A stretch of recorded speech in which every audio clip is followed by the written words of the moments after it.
everybody, welcome to another recap of Top Chef Las Vegas. Last time Mateen was sent home.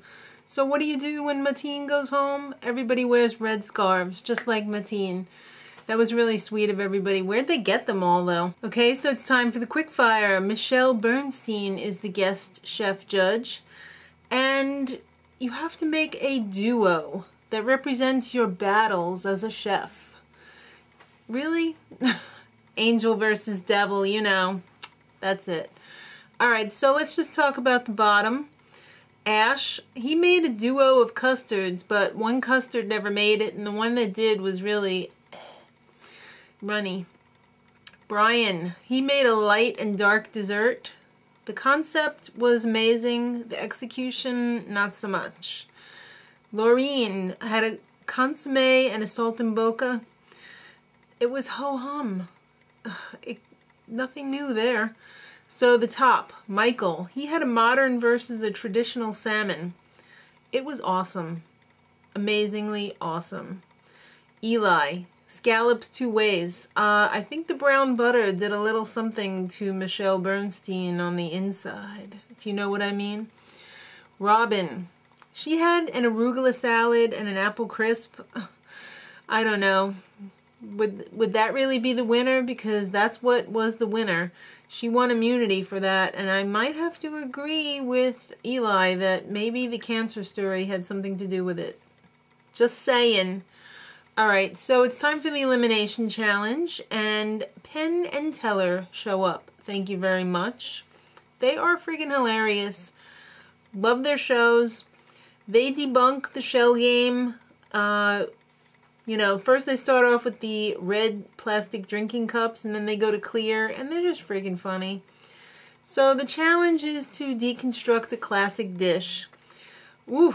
Some delicious sounding classics out there. Meat lasagna, Caesar salad, shepherd's pie, New England clam chowder, sweet and sour pork, fish and chips, chicken mole negro, paella, eggs Florentine, Reuben, and pot roast. All of my pre-favorites, because now I am pescatarian and I am not eating any meat except for fish. So I miss you, meat, but the animals will appreciate me more. Alright, so it's going to be served in pairs. And you know who's going to be back? Toby Young. Oh, I love that F-nut. So they're going to have 30 minutes to shop and a $125 budget. There was a few casualties in the prep. Eli's pressure cooker exploded because I don't think it's really a good idea to use blue masking tape to hold the seal down. It just doesn't work. Ron did not know what the word deconstruct means. It's definitely lost in the translation there. And Mike, I don't think he knew what eggs Florentine was. He kept saying it was Florentine. I don't know. So the judges for this elimination challenge are Tom, Padma, Michelle Bernstein, Toby Young, and of course, Penn and Teller. So they served it in pairs. The Caesar salad got served with the eggs Florentine. I guess they were allowed to pair up with who they thought would be good. The Reuben was paired with the fish and chips, the meat lasagna with the shepherd's pie, the paella with the sweet and sour pork, and the heavy pot roast with the chicken mole negro. The cheese stood alone. The clam chowder, Robbins was served alone, I guess because she had immunity.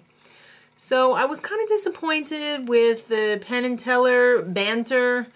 I mean, I think they really could have edited a little bit better, because I'm sure there was some interesting things said. The one bright spot was with Padma's bull testicle comment. I'm sure she has had them. So yeah, I was just wishing P&T was a little more raunchy. So, may I please see Ashley, Michael, Kevin, and Jennifer at judges' table? Alright, so Ashley had the pot roast. Michelle loved it. That thing looked like a dark, delicious hunk of tender and amazing meat. But I don't eat meat anymore. Alright, so Michael, he had the Caesar salad. And it was amazing and amazing. I could not believe all the components that went into that. He had this thing that held the dressing, and you cut it and exploded it, and it coated the salad, and he made fresh croutons. It was just amazing. Kevin, he had the mole. He made it previously in a challenge and it sucked, so I was very nervous for Kevin. But his mole this time, it was like a little cylinder. It was crazy looking, crazy delicious, that is. It was the perfect balance. Good for you, Kevin. Jennifer, she had the meat lasagna. She was really worried about this because it wasn't up to her standards. It didn't look like a plate that she would serve. But it looked really good to me. She had the cast iron steak, cooked steak, and with the cheese that was crusty on top. Everything about this was just the mascarpone. Oh, it looked amazing. It was in perfect order. So Kevin wins. Congratulations, Kevin. He won a set of Calphalon cookware. That would be my cookware of choice. I do have one Calphalon if I had the money to buy it. Calphalon's amazing. I think they gave him an empty box too, because he was kind of like juggling it around a little bit. He was like, woo. Alright, so may I please see Laureen, Ron, and Ash at judges table? Laureen, she had the fish and chips. The fish was overcooked, and the chips, where the hell were they? They were like 2 tiny, tiny potato chips. That could have been so much better if she had like centered on deconstructing the chips, but they were not even like there. Ron, what's deconstruct? He did not know what the hell was going on. He just made a paella, and then he gave some weird excuse like paella is different everywhere. What has that got to do with deconstruct? By the way, the paella sucked. Even if it was just paella, it wasn't even good. And then there was a whole discussion on how you pronounce it. Is it paella or is it paella? It's paella. Alright, so just settle down, Toby. Ash, he had the shepherd's pie with no potato. 2/3 of the dish is potato. It is a lamb stew smothered in crusty potatoes on the top. So, yeah, it didn't resemble shepherd's pie whatsoever. He had some lamb chops, too. Some of them were overdone, and some of them were pretty raw. So, that is not a good thing. And Toby Young is British, and, like, they know their shepherd pie, and it didn't even faintly resemble it.